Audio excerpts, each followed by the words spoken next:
Everyone, my name's Loz. Can I take a photo? Yes, please. My name's Miranda. I'm 22. I've been doing this work since I was about as tall as some of the little ones that are here earlier. And recently it's got tough. And I have to be honest with myself that this work is draining. And right now, it would be nice to be over with the samba band rocking out in front of the big building over there, but I'm here for Regen. I'm here to reconnect with all of you and share that gratitude for people who are going to come out again and again. And right now, and I've been taking a bit of a back seat and trying to find myself, this incredible person has been doing insane amounts of work for all of us and people who need it. So I'm going to pass over to her now. What's the leaflets you've got?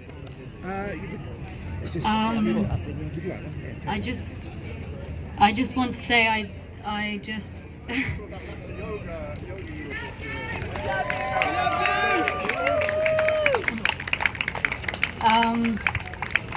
seeing so many people finally being able to have their voices heard, I just think that is what we have to remember, and we have to remember to lift up voices that are continuously pressed down, and we need to remember that in all of us and to keep pushing forward and to keep coming together. And I see so much division even amongst some of us here, and it just makes me sad because we have to remember who the enemy is and the fight, and I just want us to remember that and to come together in love. And nothing is perfect, and not all of these organizations or things we're behind are perfect, but I believe we all want the right thing. We're just getting sometimes mixed up, and I just hope that we can come together more and more and remember that together we're so much stronger, and that we should just keep going and on all the different levels. And so many people who get all the people who do things behind the scenes who get no recognition, just thank you to all those people who just do so much, and like the people in the trees and the people at HS2 who have been there for years and years and who are protecting us and protecting our last ancient woodlands. They deserve our most respect. And for the animals, I hope we never forget, and I hope we keep fighting for them, and I hope we always remember what we have done, because they deserve the freedom that we're talking about for ourselves. They deserve it. They deserve to wake up in freedom, and we are not giving them that yet. I want a round of applause for Alfie as well. She gives me so much energy. Fuck off. I didn't say that word. It's quite rude. I don't like that. Yes. Can I invite someone before you? I want to invite somebody who I don't always agree with, but has done some amazing work, and I'm wondering if Tracy Mulligan would come up here, please. Would you come up here? And give folks your testimony. We've had a bit of a battle, but you know how the score. We're really fighting for the same thing.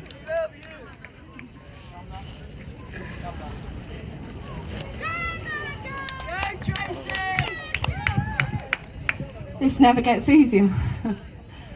I'm Tracy, and in October 19 I didn't have a clue about any of this, so thank you to everybody who was here long before me. I don't know how you've held in. It's very difficult to stay safe and sane. So I heard a tiny clip on the news, and they were saying that there were protesters in London saying a climate crisis had been declared. And I thought, what do you mean? A crisis can't have been declared? And I've heard nothing about it, so I googled it, and it was true. 5 months. In May 19, they declared a climate emergency, and I had no idea, and that horrified me. So I ran off to London, and I have all kinds of panic and anxiety and depression, and I'm sure loads of you do. But I went to London anyway, and I met some wonderful people, but I still didn't want to believe it was true, that my government could know this, be keeping the truth from me, and not acting on it. So I went to a council meeting in Milton Keynes where I live, and one of those councillors said, we cannot tell people the truth unless we make it happy, because people will get depressed and do nothing. So thank you for proving that idiot wrong. And that made me furious. So I tried to engage with my local MPs, me and Caroline. We went down, we invited them to a hustings. I didn't even know what the word hustings meant before that, but I bloody organised one. And they didn't come. Instead, they sent out an email saying XR had stormed the building. Well, it was just me and my mate, we're tiny, and we got invited in. So I'm raging, and I'm feeling hopeless, and I didn't know what to do. And every day, I just tried to put one foot in front of the other. I tried to resist the urge to fall into hopelessness. And all of you keep me going. So they're not telling us the truth. And it feels ridiculous. Yesterday I was in court. It was just a plea hearing. And I was going to plead guilty, but I didn't want to give my name to start with because we're in resistance, right? Our job is every bit of every day that we can, we cause a pause in people's everyday life to beg with them, please just stop for a minute. Let's think of the kids and what is going on. We've got 2 to 3 years to start working on it. We've got 8 to 13 years worth of oil, and we need to know they're using it responsibly. And they're not telling us anything, are they? They're keeping it all from us. So we need to keep doing it. I've never found it so hard to say my name in my life yesterday. It was so surreal. The judge was having a fit. If you don't give your name, we're going to have to call these proceedings to a halt. And I'm like, this is ridiculous. You said my name a couple of times. I've responded to my name. And I felt ridiculous stood in that dock, refusing to give my name. So eventually I gave my name. But we must resist every way we can. We must forgive ourselves for those days where we're just like, I just can't today. And we must look around you. Look around. Thank you for not making me do this on my own.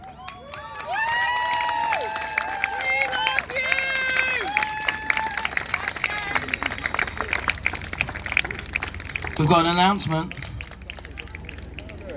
Hello, unaccustomed as I am to public speaking, I'm here and I'm one of these people in the background who don't really appear very much. But I'm here to announce an event tomorrow that Writers Rebel are organising with Tong Fu and Hot Poets, who are brilliant performers. We don't know climate collapse is racist, don't believe us. Our oil-addicted culture disproportionately affects black people, indigenous lands and communities of colour. And that's why we have black, Asian and minority ethnic writers calling on big oil to stop production now. 2012 London Olympics poet Len Sese, Costa Award-winning Monique Roffey, Ted Hughes Poetry Award winner Raymond Antrobas, as well as performers, Patience Agabi, Zena Edwards, and writers Nikesh Sakula, Courtier Newland and more have come together to perform new work, live poetry and speak truth to power. This is a spoken word action, free to all, no sign up. It follows the Easter Friday March, so come after, because the impacts of police action on the global minority individuals, it is a low level risk of arrest. No one's going to be arrested here. We've got full support of our friends here at Tate Modern, and everybody here, which, you know, I just want to say thank you, everybody. Thank you for supporting Extinction Rebellion. Thank you for supporting all these people who are rebelling, because they're speaking truth to power, and, you know, I'm proud to be with you here today. So tomorrow, 4 till 6, an amazing lineup, and it's free. They're coming here for you. So come back, come and join us. Here! Over there! Just over there. So I think I've said enough. Thank you very much. Thank you, Rob!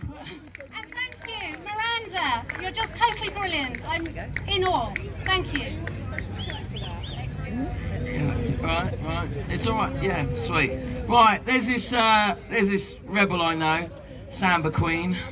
I'd like if you came up and did a little testimony. Would you come up? Oh, Phyllis, by the way. Phyllis.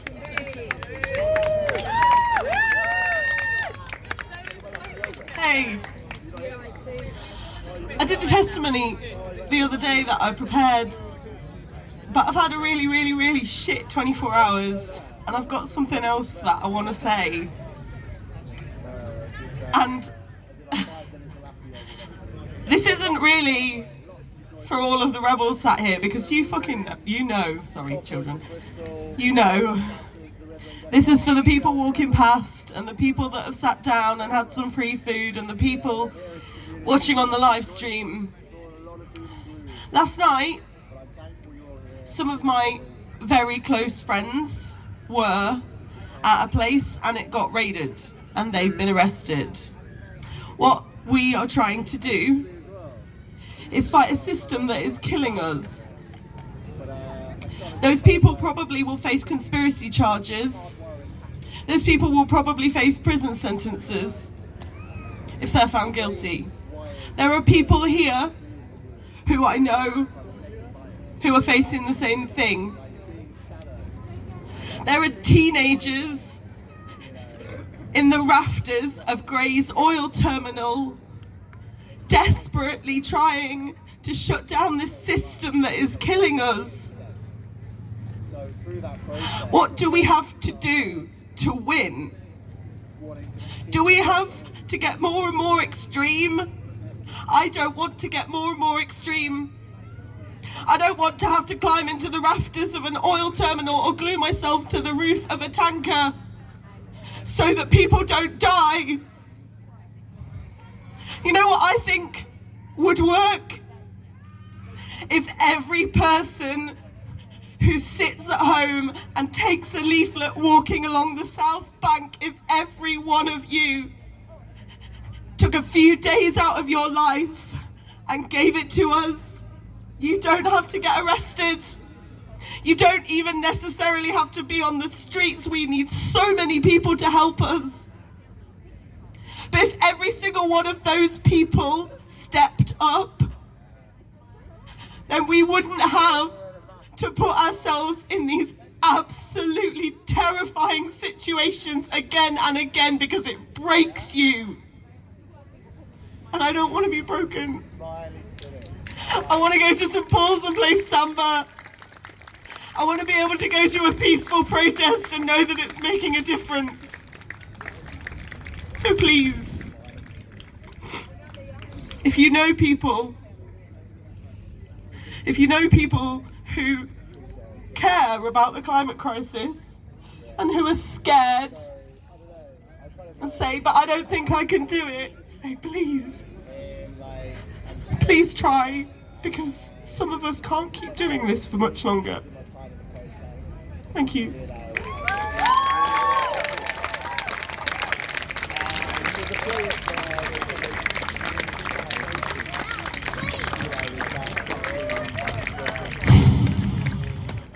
Phyllis.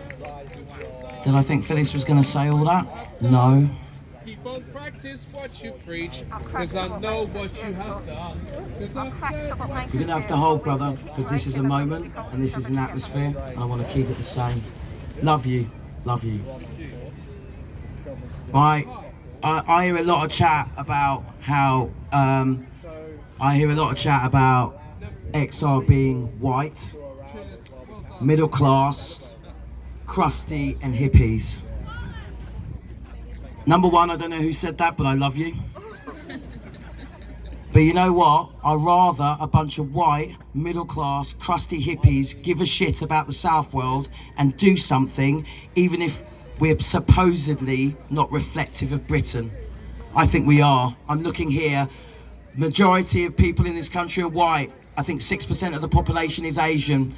Maybe another 3 or 4% is people of Afro and Caribbean descent. Maybe another 1% of a of something. So like, we kind of do reflect what Britain is. You're not supposed to have shitloads of black people, because there's not shitloads of black people here.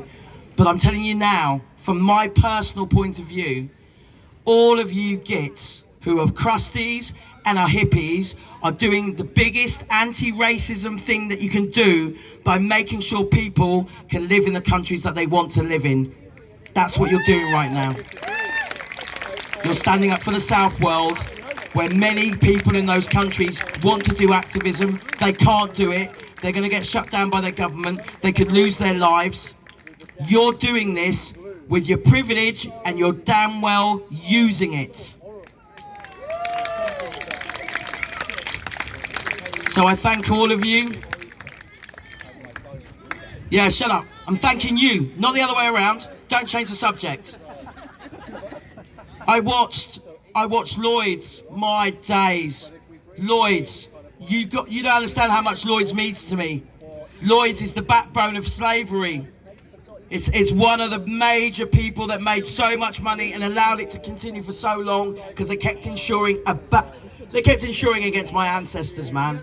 My ancestors. Are you up for speaking now? Then we get sexiness with Shell when the Ogoni Nine, the Nigerian crew. You lot, fucking love you. I fucking love you. And don't listen to them when they say you're... I mean, I'm sure there's some people here who are a bit racist, but the majority of you are acting as you're not racist because you're helping the South World. The South World needs you to use your privilege, needs you to speak, needs you to do things that they cannot do. Otherwise, they're going to lose their lives, their homes, their countries, their communities, and no one's going to say anything except 2 degrees, 3 degrees, 4 degrees. You know, like the doctors the other day smashed it outside of Beast, which is the Bureau of whatever talking shit and then just causing trouble department. And there was a huge amount of them. I'm going to mention Emma Smart because she was there, and then she got in the old vehicle. Well, she got carried out. She made sure she got all of them to carry her out. She did a lovely heart sign and took a picture. That was just beautiful. Doctors, gotta mention the doctors on the bridge. You know what? They take an oath to protect life. I don't know what it's called. It's some kind of Hippocratic oath. I think is that right? Do you know what? That's got to be difficult. Bit of privilege going on there being a doctor, but they've said that the oath I've taken is more important than when I get into trouble for it, and I honour that. I want to honour every single doctor that's in the house. I think there's some blue that I can see slightly to my left with a red hat on. Hey, Doc, do you want to say something, Doc? Can I tempt you? Is there a doctor? I want a doctor. Before you. Doctor. Then Marianne. Doctor. Because I always think you're a doctor. Right, eyes on. Eyes on. Lovely. Mary Ellen, I'm going to get a doctor and then you're up. But don't listen to this, she's not in charge. She thinks she is, but she ain't.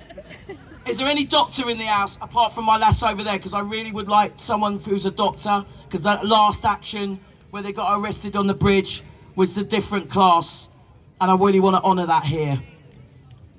Go run, girl, go run, go get me a doctor. Go get me a doctor, run.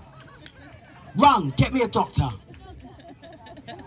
Oh, we got a doctor in the house. Please, would you speak? Please. Look, we just want to honour what happened on the bridge. The Hippocratic oath, anything you feel. Say what the fuck you want, bruv.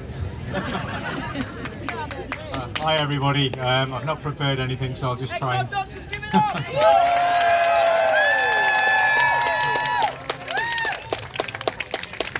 So just going to try and speak from the heart a little bit about why we've kind of been getting involved,